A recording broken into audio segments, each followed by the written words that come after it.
What's good, creative fam? Brandon Washington here, and welcome back to another episode of Uncensored.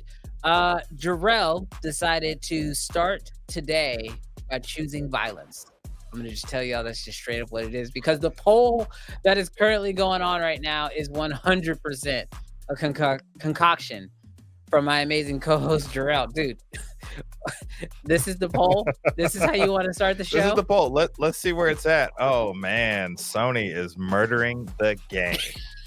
Murdering the game. Dude, okay, so if you are not aware and you're just listening in on today's show, there's a poll right now in the chat that's happening live. So if you're on the replay, you got to let us know in the comment section. But if you're live with us right now, we got a poll going on asking, what is your favorite camera brand? And the options are Canon, Fuji, Nikon, and Sony. And it seems that Sony is just murdering everybody. You know what's killing my heart right now? What? What's breaking my heart? What's breaking your heart? Does Canon still have 0 votes? No, Canon's on the board now. Canon is officially on the board. Okay. Canon is on the board, and I think a couple Canon people might have showed up. Maybe Canon people are just late. Okay. Because Canon just hit the board, and they came in swinging. So the current vote is currently sitting at Canon is at 12%, Fuji is at 18%, Nikon is also at 12%, and Sony is still continuing to run away with this thing at 59%, which is kind of makes sense. Honestly, I'm gonna say this. It might have a lot to do with the topic of today's episode. Maybe. Yeah. So Maybe. if you have no chance by knowing, like, at this point what we have going on today we have an amazing guest who's going to be joining us to be talking about a camera that, honestly, when it first came out, I got really excited really fast, and then quickly got less excited as I did a little bit more research. But our guest today has done all of the research for me, and he packaged that into an amazing video that after I watched, I was like, okay, I absolutely have to get him on the show today because we got to talk about this. And this is the new Sony Burano. Now, for those of you guys who don't know anything about this camera, this is Sony's new cinema camera, but it's more in line with the Venice system than it is in line with like the FX3, 6, and 9. So it sits kind of above the FX9, but sits below the Venice 2. And so it's kind of in this new weird place. But the thing that makes it really interesting to me is its price.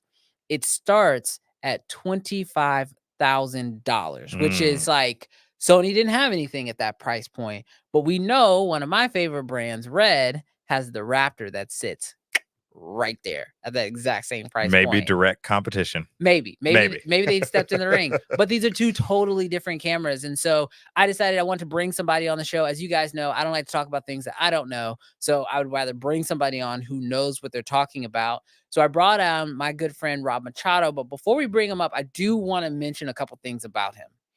When he comes up on the show, if you have questions about buying gear, this is the guy to ask those questions to, because he is probably the only person I have ever run into who has bought more cameras than I have bought.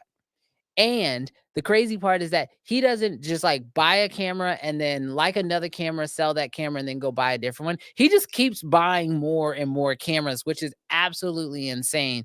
And so I'm really excited to talk to him because not only does he have more gear acquisition syndrome than I do, but he's also just like one of those creators that if you've never watched his content, you're going to go down a rabbit hole really quickly, because when it comes to his skill set as a working DP, I don't think there's anyone on YouTube who does it better. Like, I'm being very honest when I say that, and I didn't tell him I was going to say this, but I really do think when it comes to working DPs on YouTube right now, who's doing big high dollar productions for Netflix and for OnlyFans, but not like what you think. We'll definitely get into that.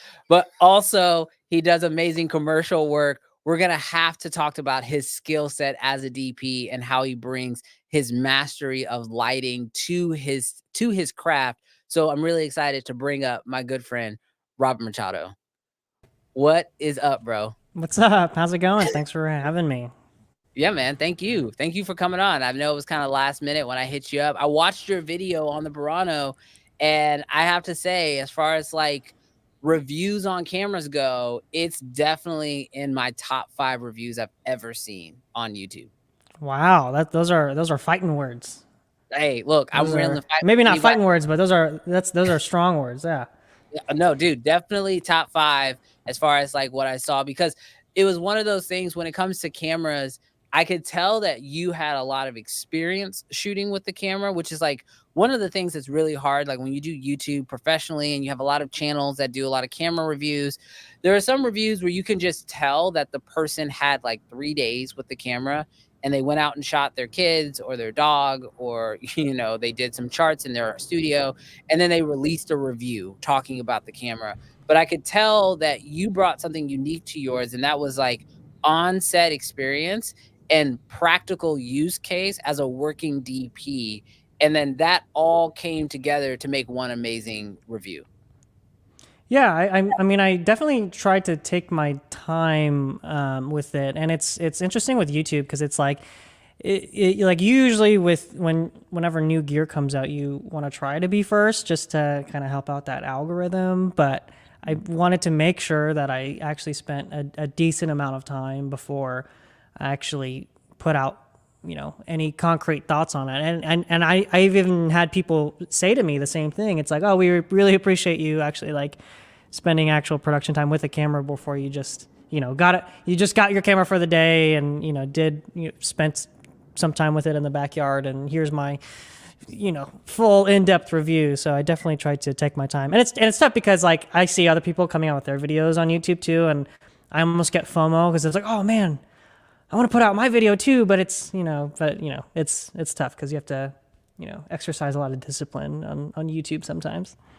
Yeah, well, and I think it actually shows, because this is definitely one of your highest performing videos that I can remember on your channel. And like, I mean, like I said, I've gone bar none. Yeah, it's a 1 out of 10 for sure. You got the little celebratory names and everything, but it's crazy because sorry, not to interrupt you, but it's that by far, like I think it's mainly because it's probably because it had a lot more criticisms, but by far it has been like the most popular video that I've ever like put. I think in the first day it had like 20,000 views, and that's never happened to me before. So it's pretty cool. You're officially a YouTuber. You can give away your DP badge. You're now. I can transition.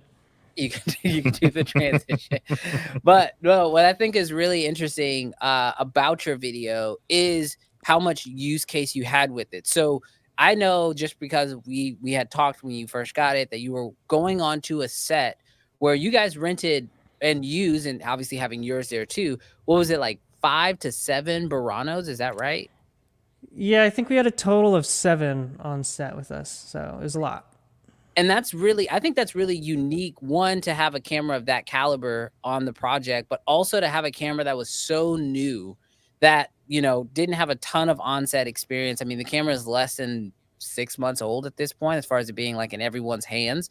So what was it like to be on a set that used 7 Buranos, but also just, you had a bunch of people on set who at most had 6 months of experience actually using the particular camera y'all were working with? Yeah, I mean, it was really interesting. Like, honestly, it's whenever it comes to new technology, it's almost a bit of a, you're kind of rolling the dice a little bit, especially with kind of a brand new camera like that. And so, I mean, I wouldn't always necessarily consider it the smartest decision, but I mean, it also kind of speaks to a testament of how, well Sony cameras perform. And even with all the shortcomings that the Burano has that, we can obviously get into, it's still, it honestly was like a natural extension of what we were previously using. So we normally use FX9s for a lot of those, and this is basically like a juiced up FX9. So it was honestly pretty seamless, and there was definitely a noticeable image bump for sure in terms of image quality. So a lot of it was just figuring out all the random quirks, and it was nice having a good idea of some of the weird things going into it, rather than just kind of why can't I get this specific menu set? It's like having a good idea, like having a list of all of the quick quirks beforehand was definitely like huge, just in terms of having 7 Buranos. So what I would do is I would, I'd obviously spent a few weeks with the camera before that shoot, and then figure all that stuff out on my own, and then write up, a spec sheet for my ACs, and okay, this is this specific down to each camera letter. Like this is the specific setting we're using for this camera in this application. So it was honestly pretty seamless. Well, it seems like it was pretty seamless because you were already kind of starting the process of reviewing the camera, even if at that point maybe you hadn't had the idea of making it like into a YouTube video yet, but like you kind of like started going through the process of really understanding and learning your camera. But you also mentioned that like you guys normally would use FX9s for a project like this, and so it was nice to have a few of the like image quality bumps that the Burano gave you over an FX9. But I know there's a lot of people who are probably looking at a camera of this quality. They see an FX9, they see this camera, and they're both expensive cameras. But for you, what made the difference between saying, okay, yes, it's worth to invest in a Burano, or for a project like this to say, hey, instead of running, 5 FX9s and, a handful of Buranos for our like, beauty shots, we want to go all Buranos. It's absolutely worth it to have 7 Buranos versus a mixture in order to like, really get exactly what you wanted out of the cameras. Yeah, I mean, honestly, I think it can go kind of both ways. So for a while, we were on primarily FX9s, and I still love using the FX9 to this day. But the Burano is super nice because it's like, it's just enough camera for me to where it's like, I don't necessarily want to shoot on 7 Venices. We did have one Venice on that show, and so just kind of being in that Cine Alta family, it's able to match with the Venice 1 and the Venice 2 probably a little bit closer, but for me it has just enough image quality and is kind of also in a small enough form factor to where it's like it's nice not being able to bring out, you're talking about a Venice, you're instantly like your camera is literally this big, and then with that becomes all the support.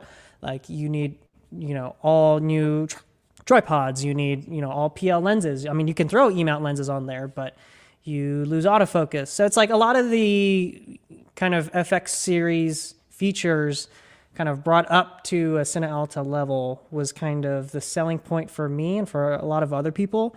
And so we just kind of really got to test drive that kind of really firsthand on that show. Yeah, and I think that's actually something that I didn't really think about, but makes sense. Like if you were already thinking about pushing towards going the route of maybe using Venices, the Burano really does become like that smaller, easier to work with package, especially if you do need to run like 7 of them. But there's still like this like value thing that I think happens a lot when people start buying cameras. And like I was talking to Jarrell about this before we started the show, because like there's like a financial thing that happens, I think, that's really weird about high-end cinema cameras, that like you pay a lot of money to solve 1 or 2 very small problems, but it's incredibly valuable to the cinematographer. Like the easiest way I can kind of like associate it for me is it's almost like buying expensive cinema cameras is like buying a house versus like renting an apartment. Like mirrorless cameras to me are like apartments. The more you spend on most mirrorless cameras, the more amenities you're gonna get. Like you're gonna see like these little micro boosts as you go from one apartment complex to another. But once you get to like buying cinema cameras, a lot of it is like buying houses, which are even weirder because some houses, like for example, I live in Houston. If you spend like $2 to $3 million on a house here in Houston, you're getting a mansion. You're getting a massive, massive house. But you take that same budget and you go to like Los Angeles with it, and you're getting like a little shack. You're getting a shack. You're getting a nice shack and maybe a decent neighborhood, right? And so for me, it's like when you start buying cinema cameras, it's almost like buying the location. It's like the location has to be so valuable to you that it's worth spending that extra money. And like a lot of times that's that little bump in resolution, or that's that little bump in dynamic range. And like for a lot of filmmakers, that's not worth $10,000, $20,000. But for some, when that's the solution that you need to solve, because I can imagine for the project that you guys did where you had 7 Buranos there, obviously the cost of the cameras on set were probably pretty expensive, but I can imagine talent, lighting, location, like all these other things cost so much money to put on that production that when it came to picking the camera that you were going to use to capture it, you wanted to be able to use the best camera possible, because at the end of the day, like you got to get your money's worth when it comes to the shots. And if you have a camera that you're trying to cheap out on, but you spent all this money on the production, you're really kind of doing the production a disservice by using a cheaper camera. Yeah, totally. And it's like a lot of times I always approach it like with a Venn diagram. It's like, you know, what would be like the absolute best camera that I could use for this job? And then on the second circle, it's like, what is the right camera that I should be using for this job? And so the two often have a lot of times independent cameras, but then, you know, it's that cross section in between. And so it's like, what would be the best camera that we could just absolutely, you know, Alexa 65, let's shoot on 7 Alexa 60. Like, it's like, but like, honestly, it's like, I feel like there's another Venn diagram sometimes of like budget, like what can we afford as well? Exactly. It's somewhere else. But so it's like in that sense, yeah. And then you have to also compare a lot of those features too. But you know, it's right. It's like a lot of the camera rentals were just a microscopic, you know, fraction of the entire production budget. So it's like you have to think about paying for talent, location, props, wardrobe, like literally so many different small things. And it's like at the end of the day, the camera is really just, you know, a tool. And most times it's just picking the right tool for the job. So it's like sometimes an FX3 is the right tool for the job, and it gives me the best image for, you know, this specific job. I used one for the past 2 days. And alongside the Burano. So it's like, you know, I'm not always trying to bring out like an Alexa Mini LF on everything, even though, you know, I would like to, but like a lot of times it's just not the right tool. So it's like, given the project circumstances, it's like, it really, like that almost becomes a much more important decision, is like, what are you doing with the camera? What are you trying to do with the camera? It's like, how are you trying to capture this? And so it's just one of the many conversations and we have to navigate as a cinematographer. Well, so that makes me wonder, how do you, with all these different things that happen, like you just mentioned, like there's all these different cameras that you can go back and forth from between deciding, like you own, as I said at the top of this episode, more cameras than anybody else I know. So I'm just going to go through the list of what I know you own, and then you just tell me where I'm off. So you own an Alexa LF. You own 2 FX9s, I believe. You have the Burano FX6s. Are there 2 of them? Mm-hmm. 1 or 2? 2 FX6s.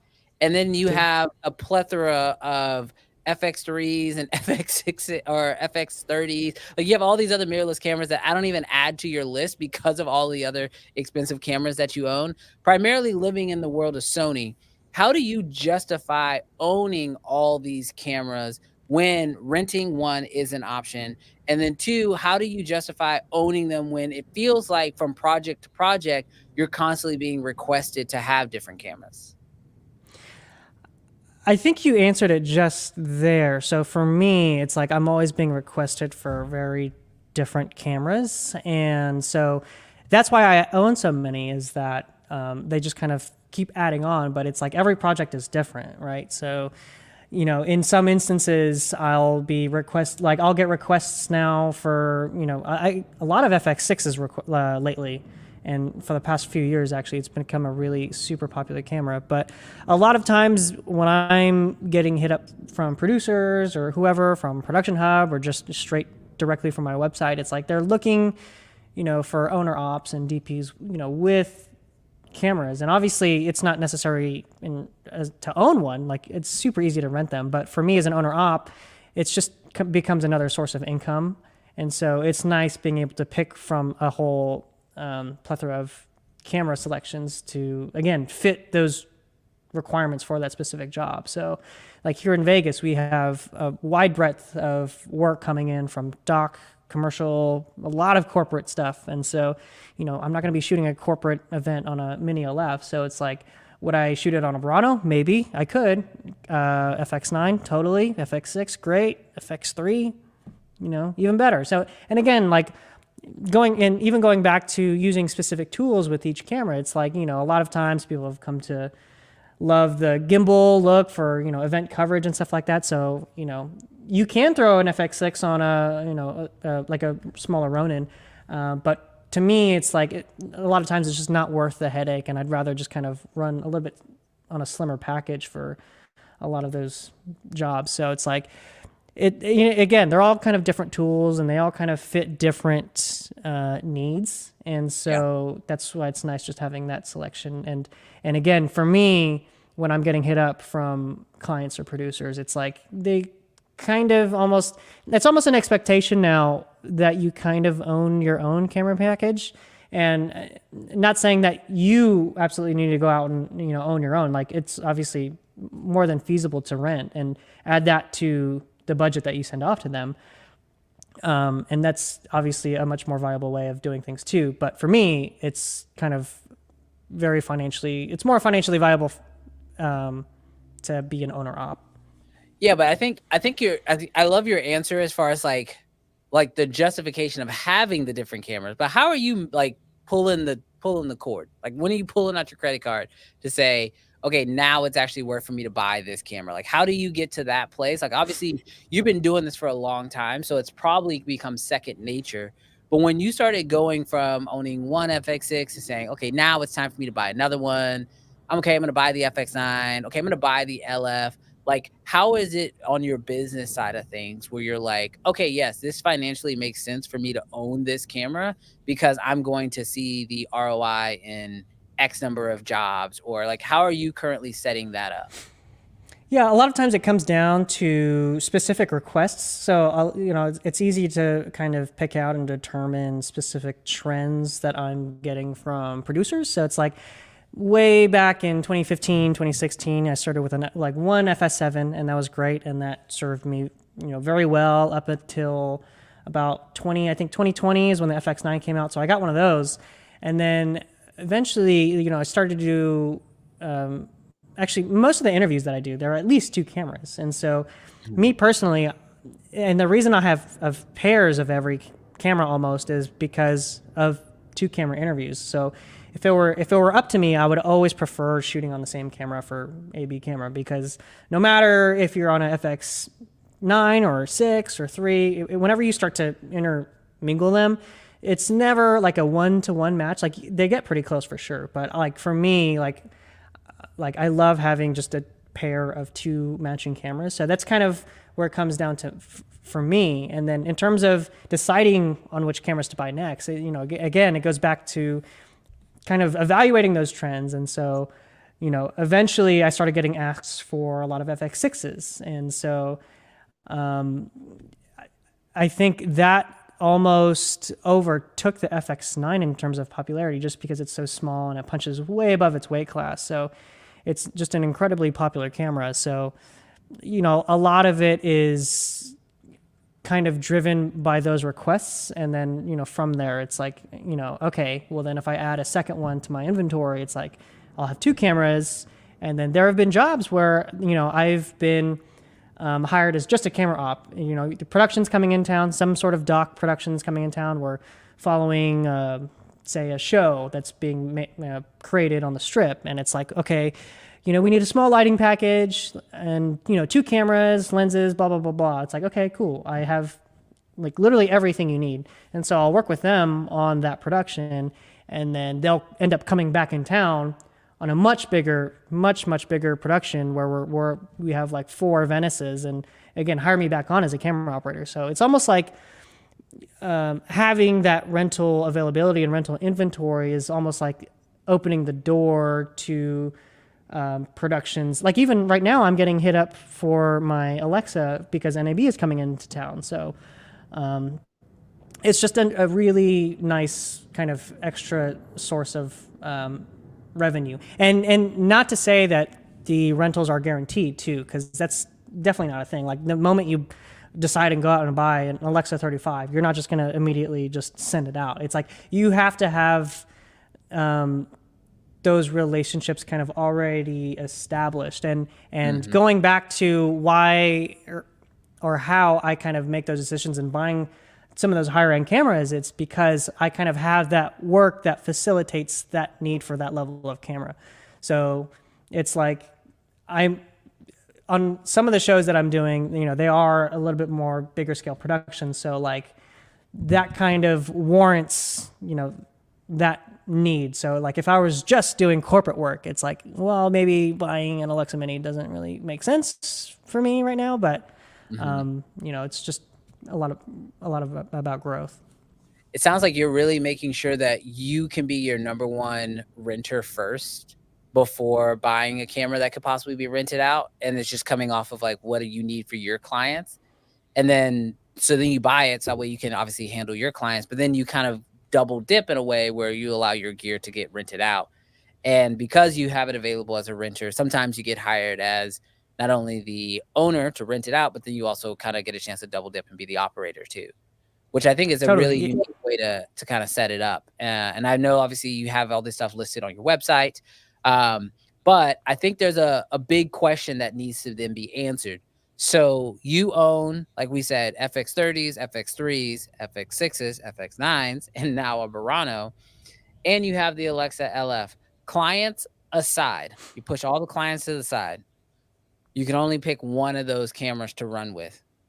I mean, you have more experience probably with all of the Sony lineup than probably most people who even work for Sony, because they get compartmentalized into their different groups. Of all of the Sony cameras, and we can throw the Alexa LF in there too, which one do you think is like, hey, you got to pick one off the table, you're running out of your studio, it's all on fire, you're grabbing one camera and you're running out the door, which one you taking? Everything's insured, Well, so money doesn't matter. Everything's insured, money doesn't matter. You have a job tomorrow, or you might get a call about a job tomorrow. Which camera are you taking off the shelf? Well, first question, what's the job? No, you don't know. You have no idea what the job is. I don't know. Then I'm not taking it. I'm hanging up. See ya. Bye. Peace. I need to know what I'm shooting. Your warehouse is on fire. You got to grab a camera and run out the door. Well, if my warehouse is on fire, then I'm just concerned monetarily. Then obviously I'll pick the LF just because it's such a kind of high ticket item. I don't want that insurance rolling back at me, but like, you know, we need to drop this guy quick. So, but that's a good question. I mean, that's tough. I think if you're asking me bang for buck, I think the FX6 is probably the kind of catch-all, like can kind of fit most about everything. So, and it's such a nice size. I'm shooting right now on FX6, and it's like, I love using that camera, and it's got such a great image quality. As I mentioned before, it punches well above its weight class, and it's a phenomenal camera. So I might grab both of them just because they're so small and light. But yeah, that's if I were to only have one. Yeah, that's a good question because the Burano is really expensive. But y'all heard it here first. The finances still becomes a big deal, no matter how many cameras you have. He's still looking at the price point and which one which I'm not even mad at you. I'm the same way. If this whole place was on fire, I'm grabbing my Raptor and running out the door. Like I get it. I totally get it. Well, really quick, I do want to open up the floor if there's any additional questions. I will say your Sony fanboys showed up today because looking at the poll right now, in case anyone who's just showed up doesn't know, we have a poll going on and we're asking, what's your favorite camera brand? And Sony ran away with this one. It's we've had quite a few votes come in. Sony's has a commanding lead at 57%. But I do think that's interesting. Now, I know you mentioned it, and we're going to kind of talk about it just for a brief second. So NAB is next week. We will be in town. I know you're based in Vegas, so you're always in town. But with NAB coming around the corner, just a few weeks away, what's one thing right now that you're really, really excited to see at NAB or to get from NAB? And then quickly, just for those who don't know what NAB is It's like the National Association of Broadcast. It's a huge convention that takes place in Las Vegas every single year. Filmmakers, broadcast producers, editors, content creators. I mean, anyone who's like obsessed with the world of cameras and lighting and lenses, they all pretty much all fly into Vegas for one amazing week. And so normally new products get announced. There's a lot of chances to like see certain products in hand. It's like basically B&H in real life. So for anyone who is going to NAB or thinking about going, it's definitely a place you should go. But Rob, what is one thing that you're really looking forward to the most right now with NAB coming up around the corner? Yeah, that's a good question. So NAB for me has almost changed over the years. So NAB is obviously a great place to discover a lot of those new technologies and solutions. And a lot of times I'll use NAB as an opportunity for me to scout for, future projects. And so whenever I have kind of bigger productions on the horizon, I'll kind of use NAB to, see things that might be upcoming or maybe available. But to me, NAB has become much more valuable in terms of developing and maintaining a lot of relationships with, kind of different brands and manufacturers, because obviously having that face-to-face interaction, it makes things a lot more personable. And then you can get their direct contact information, say if there's something that I'd like to maybe test, either for the channel or for my actual work. So for me, NAB has become a lot more kind of networking kind of related, but not to say that I'm not looking out for specific gear, because I definitely am. I think one of the things that I'm maybe looking out for this year specifically, and it's not like new or hot, but I'm looking for maybe some different diffusion options for filtration. And it's also a great time for me to check out kind of newer lighting units too. So a lot of times brands like Nanlux or Arri or Aperture will kind of bring their latest and greatest. So it's a nice way for me to, one, get introduced and familiar with their product and what it does and what it solves, but then also, two, meeting face to face with those brands and, working with them if there's an opportunity there as well. Yeah, I think for me, that's always kind of what it's become. It's like the great opportunity to meet people, not only just like the brands, but also like, people who watch our content on YouTube tend to also go to NAB. And so just getting a chance to meet people face to face, also just meeting like-minded like filmmakers and creators. Like there's so many like events that happen around NAB that you can like go to, like dinners and, hangouts and meetups and stuff, where you can just meet other people that like the same stuff that we like. And we can kind of nerd out like on a real level. Cause like even sometimes on YouTube, you kind of have to like scale it down a little bit, because like you go too nerdy and you lose people and they click off the video. But I feel like at NAB is like the place where you can like fully nerd out and like no one's gonna look at you like you're weird. Yeah, it's always fun when we all get together and not only us just as normal people, but like all the creators too, because we only ever really interact with each other online or over the internet. So it's kind of rare when we all get to actually come together and just, like you said, geek out over gear. And so sometimes, we'll even organize, our own small little shoots and get together and actually work together, which is, kind of at the core, it's like kind of what we love doing. So NAB is always a super, super fun time, and it seems like a big, huge content week for a lot of us, honestly. Yeah, I remember I loved, like, even at the beginning of this show, we showed a lot of BTS in the countdown from you and I when we did a collaboration almost 2 years ago. But just like taking a day and just going and like shooting some stuff for fun. Sometimes it's just nice to see how other people work. Like I've taken stuff from when we met and have like applied that to my own lighting philosophies, and have like, it's improved me just by getting a chance to like work with you and meet other creators like yourself, who, because everybody does things slightly different. And those differences can make like miles and miles of differences in like your creative journey and your creative path. So I really love that. If anybody in the chat right now is planning on going to NAB, or if you're watching this on the replay, definitely let us know in the comments, so that way we can somehow figure out a schedule a meetup, because me and Jarrell are actually going to be flying in on Saturday, and then we'll be there until like Thursday. I think the show ends on Wednesday, so we're flying back on Thursday. So we'll be there for the majority of the time. And then of course here on the Uncensored show, we'll have some type of, NAB recap episode or something, or we'll talk You about guys our should do like a live uncensored on the show floor. So that would be dude. We that'd be kind so of wild. legitimately thought about doing that. I'm just so worried about internet, like the floor Yeah. between everybody trying to like. There's so many just like wireless connections going on in that place. Like literally simple things like lavalier mics don't work at the NAB Mhm. floor because like every channel is being used for something. And so, yeah, so we thought about it, but we might record something. We'll see. We're going to that'd keep be working fun. on it. All right. Jarrell keeps looking over at me because he's got something planned for us today. As you guys know, we always like to try to throw a little something extra in on each show. So I'm going to go ahead and turn it over to Jarrell, and he's going to walk us through whatever he's got planned for us next. He is constantly looking over to see if Canon's going to take a larger lead in the vote. And I don't think they are. I think he might be just in trouble when it comes to the vote. Yikes. Yeah, I'm a little sad about that. Canon is in last place at 12%, being beat by Fuji and Nikon. Wow. And then Sony is just massively dominating. But with that being said, what we're going to do right now is we're going to play a little game. And we haven't played this game in a while. Oh, yeah? Yeah, and so let's, I guess we can roll the intro, and then we're going to have the chat play with us. Okay, let's run it.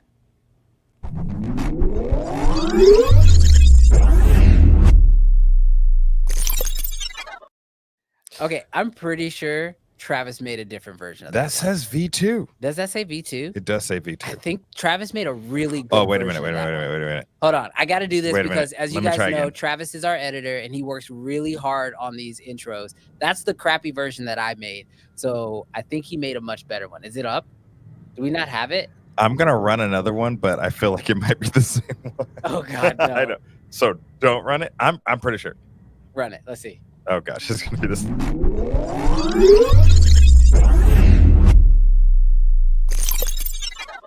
Hey, version. I'm sorry. I'm sorry. And I lost it. I don't know where it is. I don't know. I'm sorry. It's all good. Let's run the game. All right, cool. This is Rank and Reveal. Rob, do you have anything like a phone or an iPad or a whiteboard? You're going to need that. Yeah, I got a phone. Perfect. Brandon, phone ready? Yeah. All righty. So we're going to play a game. And chat, we want you to play too. We really want to know the answers from the chat. What we're going to do is I'm going to give you 5 different things, okay? And you're going to have to rank them. So if you're playing in the chat, whatever I say, if I say bird, although I'm not going to say bird, but if I say bird, there's 5 different ranking spots. So what I want you to do in the chat is I want you to like say 1 being the best, 5 being the worst. You're going to put bird at 3. So you're going to put 3 bird. All right. So Brandon and Rob, you guys are going to rank these. I'm not going to tell you what's coming next, though. And so you guys are going to have to just intuitively decide whatever brand, whatever accessory, whatever deal, you're going to have to decide. I think that is this in my ranking. And then you put that there, and then you can't change your ranking. And then we'll see how you guys do. So wait, are you giving us the category, though? Do you guys want a category, or do you guys not want a category? I got to know what I'm ranking against. All righty, cool. I can do that for you. Okay. All right, I'm ready for the first one. We're going to start off very light. Okay. Camera accessories. Camera accessories. Got it. All right, easy peasy. Rob, are you ready? Yep. Rank these without knowing what's coming next. Amaran T4C tube lights. Ooh, so I gotta rank that 1 to 5. 1 to 5. 1 being the best, 5 being the worst. Chat. Let us know what you think. That specific one? Mm-hmm. Damn, I don't know where I'm gonna put that. Rob, where are you gonna put it? Are we revealing now, or how does this work? You gotta say what it is. Oh right yeah, now. because you gotta lock in your answer. Oh, okay. I'm gonna put that at number 4. Oh, dude, that's exactly what I just wrote. I'm not even kidding. He's like, No, I'm just kidding. I would put that at number 4. All All right, chat. We need your participation. We got a few people. Oh, we got Everybody's 5. putting it at 5. I think 5. Wow. I think I'm only afraid that you're gonna throw in some wild thing that I need to save 5 for. That's the reason why I put it at 4. All right, the second one, DJI Mic 2s. Ooh, I use those a lot. I'm gonna put that at number 2. Rob, where are you putting it? No, now is this for like who is this for? Is this for like? It's for No, you. This is for you. Just like for me personally. Yeah, for you. What Yeah. do you rank them? Where do you rank it? Copy that. I'm gonna go. I'll go 3. I went 2. I use them a lot. I use them a I was gonna say 5, but I'm gonna go 3. I'm saving it. I'm saving the 5. His relationship with DJI.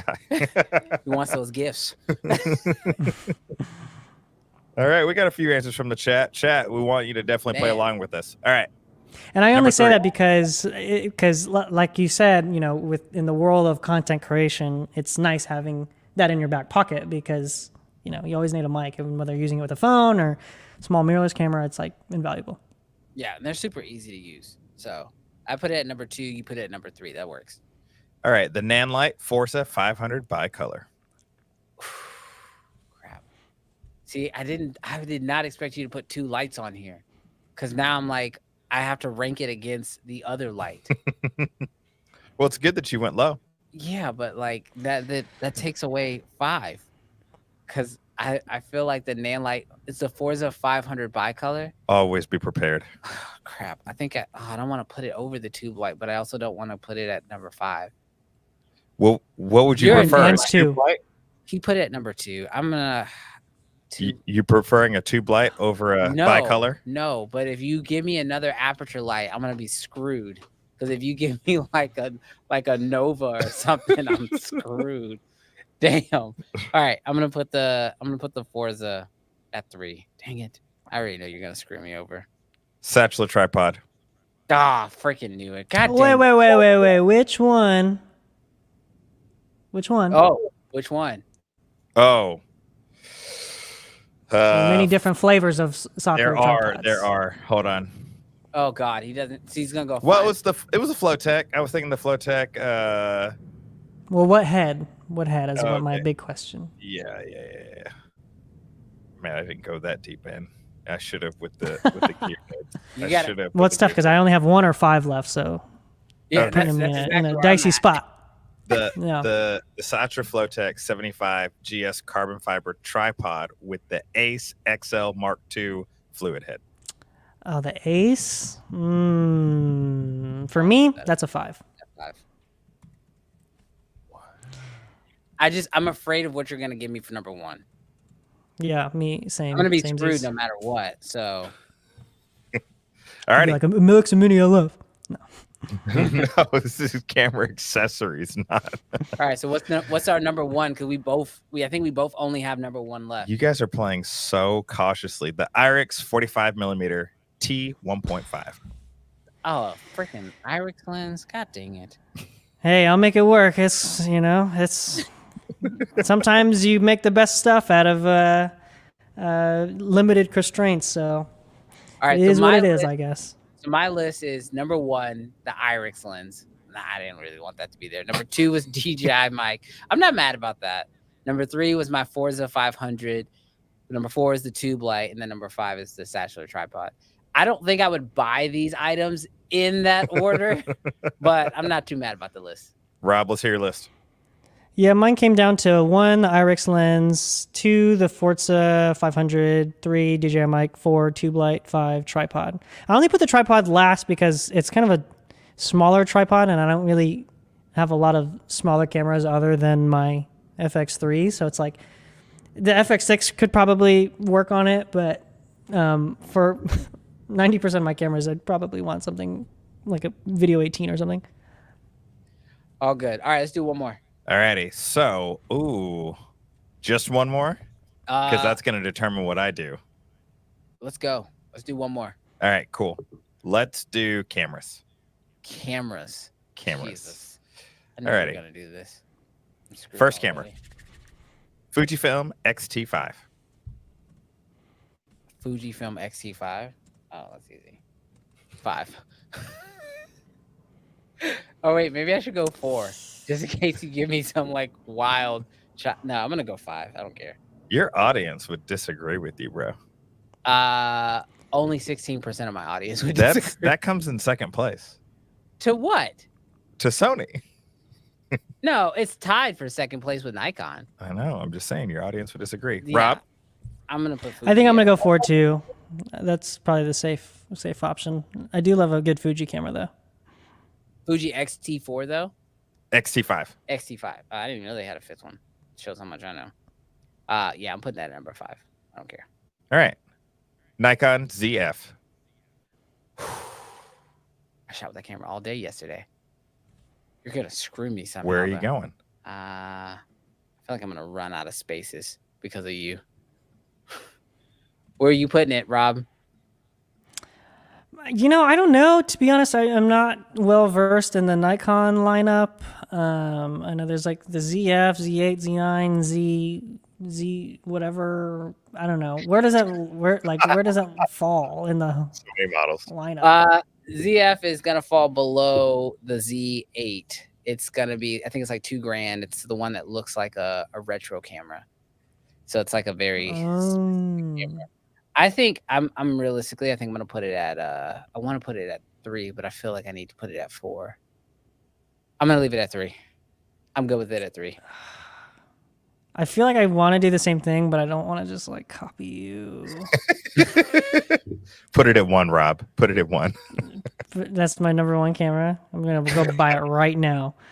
I'll put it at 3. All right. I'll put it. So At 3.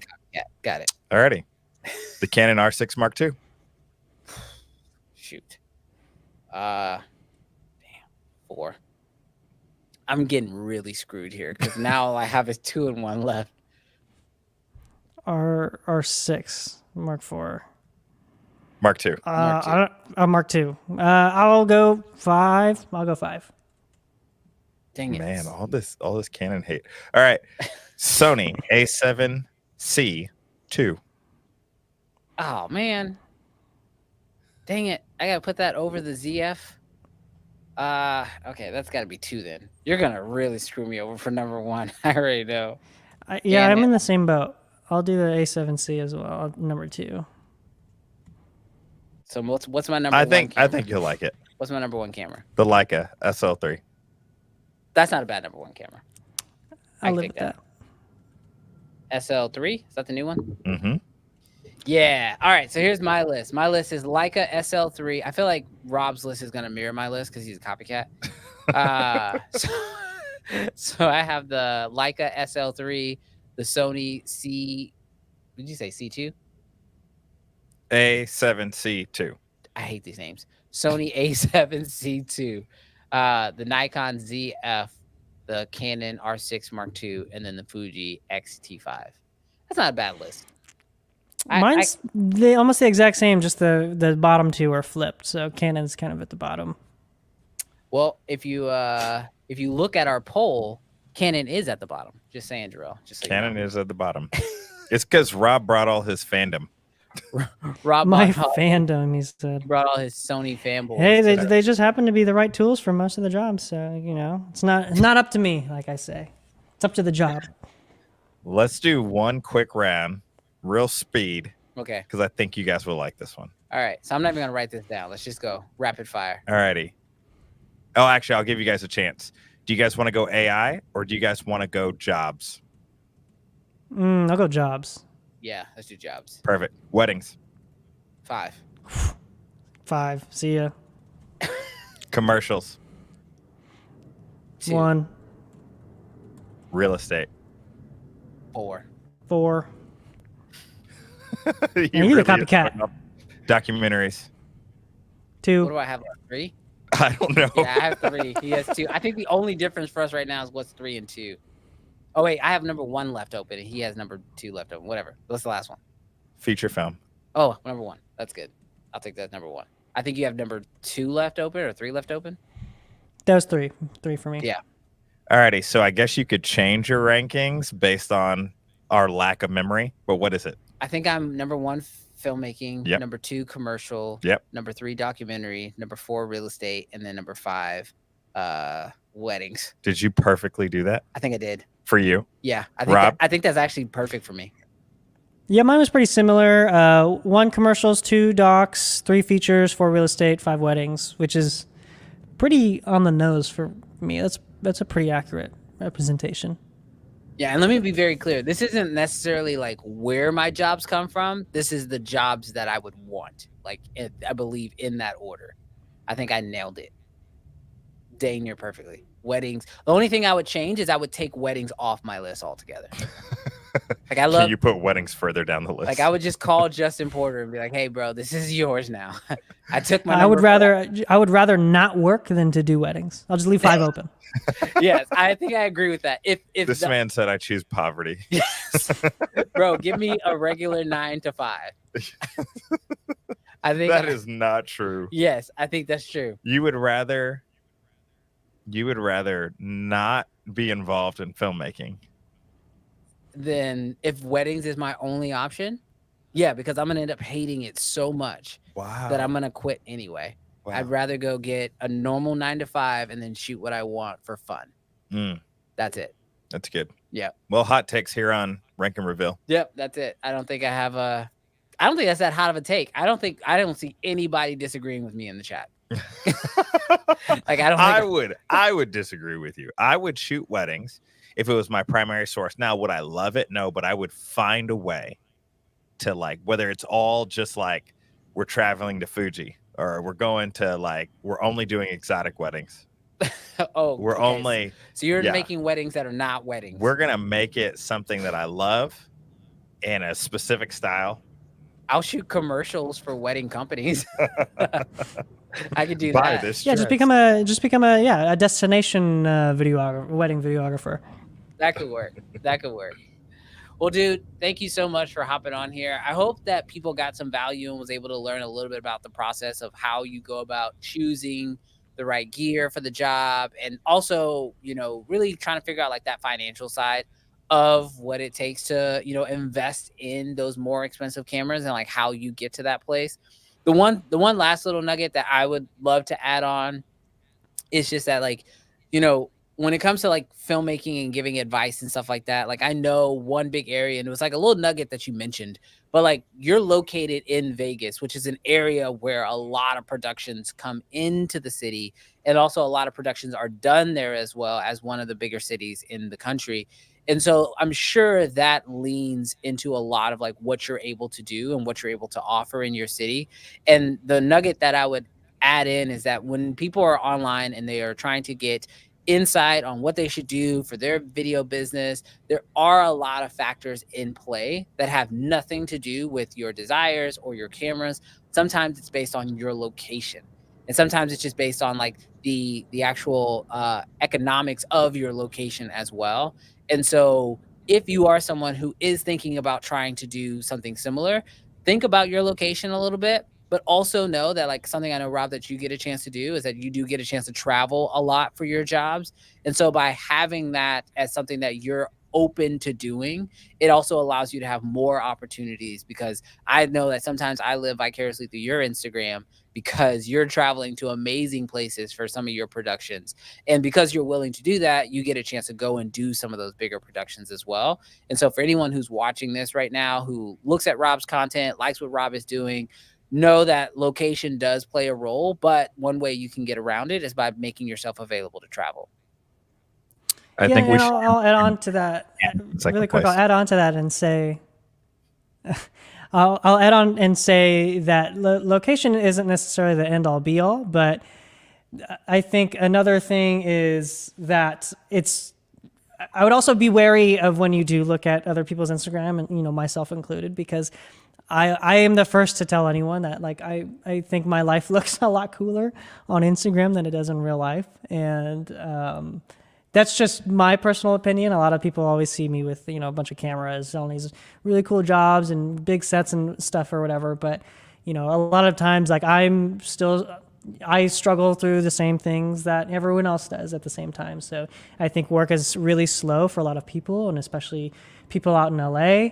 And whenever I talk to my crew out in LA, I kind of I get a temperature of the waters, and they mostly all report back that it's just super slow and just not a lot of things going on. So, yeah, it's a weird kind of economic time for us as well. So I just keep that in mind whenever, if you do, check out my content or whoever else's content, just keep that as a quick little asterisk that, things aren't always sunshine and roses. So that's just my kind of pessimistic take. No, I love that honesty, because I believe that too. Like, there are a lot of people who will look at like even my social, and then they'll be like, oh my gosh, you're on set every day, like you must be doing great. And it's like, well, no, that was like, that's from like 2 weeks ago, or we just now, like, the NDA closed so we can actually post this content. So like the timing's not always exactly one for one. And I just appreciate anyone who's willing to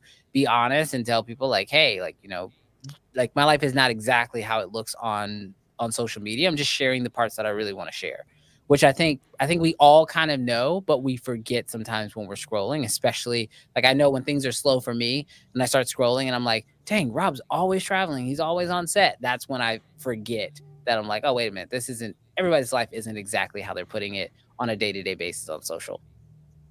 Yeah, and a lot of times I try to be conservative when I can about posting on social media. I don't actively, schedule my posts for Instagram or even YouTube. Like, I try not to make it seem like I'm always busy and working. But I will say that things for me personally have kind of picked up towards April and May, which is nice. So I'm hoping that it continues that way for me and a lot of other people too. And especially now, since the first part of the year has been pretty slow, and especially coming off of last year too, I want to almost bring up the question to the title of this video, which I'm curious on your thoughts, which ultimately goes back to, and I want to ask you first, okay, just someone kind of an outside perspective. Do you think the Sony Burano is worth it for $25,000? I can say for me personally, what I need out of a camera on a regular basis, I don't know if the Burano is the perfect camera for my use cases. And that's the thing for me, like when it comes to like, is a camera worth the price? The truth is, it's like no camera is worth the price if the value doesn't actually benefit you. And so like, I feel like for your use cases, like $25,000 for that camera, no brainer, because you're going to bring it out on multiple sets. Just like for me, I get requests, like literally I did a shoot yesterday for my Raptor. It's $25,000 too. They hired me specifically as a owner operator for my Raptor. And that's what I get hired to do a lot when I'm going out as just a cam operator and doing my rental package. So for me, that price is worth it. Do I need autofocus? No. Technically, does it have it? Yeah, but it's not great.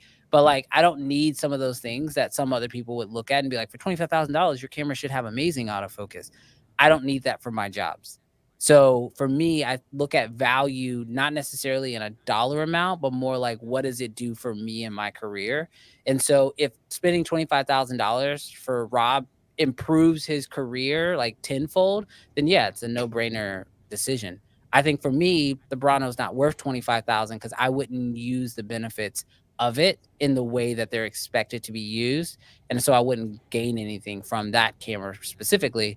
But if I spend $25,000 on a Red, I'm going to grow a lot more from that. And that's going to be more beneficial. So that's kind of a cop-out to answering your question, but at least that's my thought. I mean, that's definitely an interesting perspective too, like determining and evaluating value, not monetarily, but kind of more so what it represents. And so, and I think it's almost to your point too, like I might kind of land in the same boat for $25,000 monetarily. Like, I am not sure that the Burano is quite worth that. I mean, image quality is phenomenal. And, I think the highlight roll off and the skin tones and all of that stuff, like they're basically Alexa level or Venice level. And the image quality is just incredible. I think the camera right now has a lot of shortcomings that just Sony's engineers just maybe didn't pay as much attention to as they probably should have. And so right now for me, the camera, it's like the camera for me has all, it's like any other Sony camera when it comes out. So for me, almost every Sony camera that I've bought has required some sort of workaround to some sort of shortcoming of the camera. So to me, like the Burano just like completely embodies that. So, you know, with the output formats, like I have to use a special C box to get, you know, to use HDMI into that and then distribute the signal to my monitors. And I have to, you know, have all the proper support rigging because the included viewfinder is like kind of a piece of shit. And, you know, it's just kind of recognizing all of those things going into it. But I think it kind of really harkens back to my video and kind of the thesis. It's like I still really enjoy the camera, but that's not to say like I'm not disappointed. And I think that kind of embodies a lot of us who have bought this camera. I think a lot of us have, we're kind of split into two camps right now. On the Sony Burano user group, like half of them are just trying to get rid of the camera. They're just trying to immediately just get rid of it, just sell it, take it off my hands. $25,000, I'll include a few accessories, just trying to move it. And then the other half kind of have come to really appreciate the image quality and the things that the Burano does actually really well. So it's I think the Burano itself is a very kind of polarizing camera, and if you can utilize what it does well, I think it kind of adds a lot of value there. But for $25,000 monetarily, like you said, it's a little steep. Yeah, I mean, and it sounds like from what at least I'm hearing you say, and even from some of the users, it's like the camera might be worth $25,000 because that's originally like you saw the camera, you saw the specs, you were like, yes, I want to spend my money. You put the credit card down or you paid cash, whatever it was. But the headaches that came with it make it less worth the price. And you're not willing, and like a lot of users are not willing to deal with those headaches. And that then brings the value down of the camera. And why I think right, because then you have to end up spending more for those workarounds. Like I have to spend, you know, probably 10 or 15 extra $1,000 on accessories to get over those workarounds. And luckily I already had a lot of those accessories just from a lot of my previous cameras. So it's like I didn't have to go out and buy, you know, a whole lot of extra stuff to really make it work. So luckily I'm lucky in that I had a whole bunch of other stuff like laying around, but still it's tough because a lot of the limitations sound like they're hardware limitations, and it's not really something you can easily fix with a firmware update. So it's that's rough. It's I tough. feel like that's how It's that tough. happens with anybody who does this journey. Like, I mean, even like me and Jarrell have talked about this when it came to the Raptor. Like, is the Raptor worth $25,000? I think it is, but the question becomes, is it worth $40,000? Well, then you're like, well, wait, why is it $40,000? It's like, well, after you get cages and you get batteries, and then you also need to buy a server system for all the hard drives, and like after you start investing all the other elements into it, and if you're going back to all that being tied to the camera, then it may be like, oh, maybe it's not quite as worth it. So I think the journey of buying a camera, you really do have to kind of take all the things into consideration, like computers, hard drives, memory. I know you just got your RE cage for your Burano. Like there's all these other accessories that you put towards it. And depending on where you are in the journey, like some of those people, like you said, who are in the Burano user group, maybe the FX9 is actually going to solve more of those problems for a cheaper price than what they really needed. And so it's like, I can get rid of the Burano, go with an FX9, and feel confident that my main issues that I needed solved are actually going to be taken care of with this cheaper camera. Because that's what I normally find when people go from like expensive cameras to less expensive cameras. What they really find is that like whatever the problem is they want it solved, a cheaper camera actually solved it and at a more price effective margin for them. But then like if you are just looking for, like you said, superior image quality out of the Burano or out of your camera, it's worth it to just kind of deal with those headaches because the image quality for Rob specifically is worth that price difference. Yeah, for me and a lot of the, again, doc commercial kind of corporate stuff that I do. Yeah, exactly. It kind of fits all those boxes. And I think I think what's more upsetting about the $25,000 price tag is the fact that you can get a Venice or even Alexa Mini or a lot of other kind of older, like an Amira, you can get those for much cheaper than this entire thing. So it's like, a lot of people have been going that route too. Like a buddy of mine, he just got a Venice instead of going for the Burano. And again, you're basically buying more image quality for a much cheaper price. So I think that's where the sticking point kind of really begins to surface. And it's tough because, for me, like, of course I would love to use a Venice, but like I mentioned earlier, it's like, I'm not going to always default to always using a Venice or always using a Mini LF on every single job, because it's just simply not the right tool. I'm not going to, a Venice for a standard corporate interview. It's just like, you can do it. And like, I've been on jobs where they have done that before. And like, just because it always goes back to just because you can doesn't mean you should. Right. Well, I love that. And I love your philosophy around gear, especially as someone who buys more gear than anybody else. But really quick, before we let you head out of here, where can people keep up with you? Where can they find your content? When are you going to post on a consistent basis? Please, more on YouTube. Tell the people, where can they keep up with you?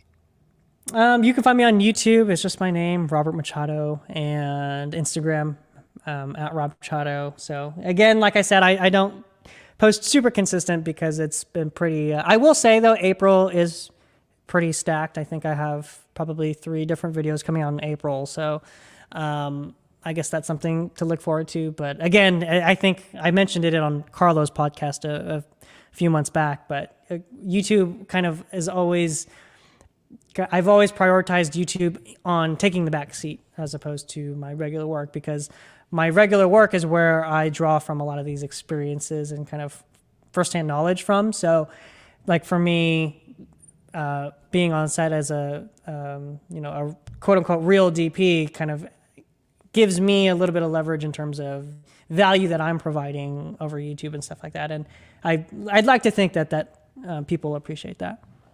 I can say personally, I do.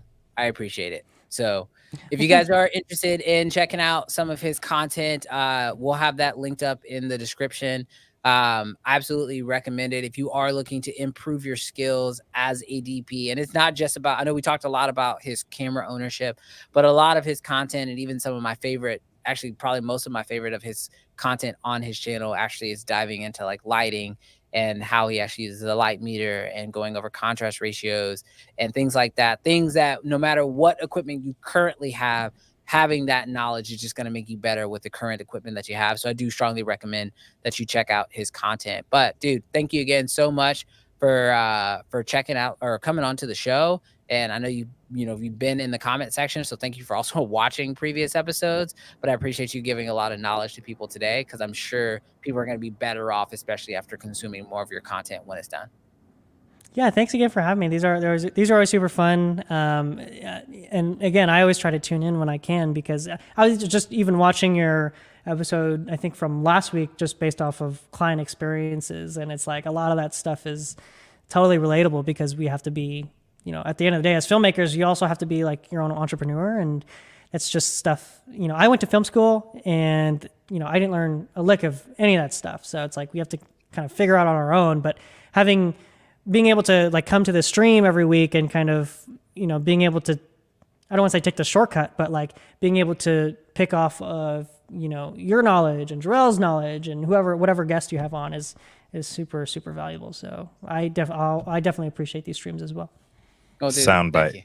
Jarrell said soundbite. We're going to take that. All right. Clip it. Well, I appreciate you. We will see you in 2 weeks at NAB. I'll see you then. I'll see you at NAB. Yeah. Let me know. I'll see you there. Later, brother. Peace. Oh, man. Love it. If you guys, again, if you have not actually checked out any of his content before, I do strongly recommend take some time. We put his link to his channel in the chat. So if you're watching this live, you can do that. And if you're watching this on the replay, definitely check it out in the description. But yeah, I'll be seeing him at NAB. Thank you guys so much for tuning in to this week's episode of Uncensored. Next week, we got a special guest coming on again. I'll give you guys the inside scoop. We're going to have Brady Bassett on again. It's kind of like the back-to-back DP weeks. going on here. So go ahead and start getting your questions put together. We're going to have Brady here. He'll be talking about lighting and a few other things. I'll also be seeing him at NAB. So it'll be really, really amazing to see him next week. But thank you guys so much for tuning in for this week's episode of Uncensored. We can't wait to see you guys next week.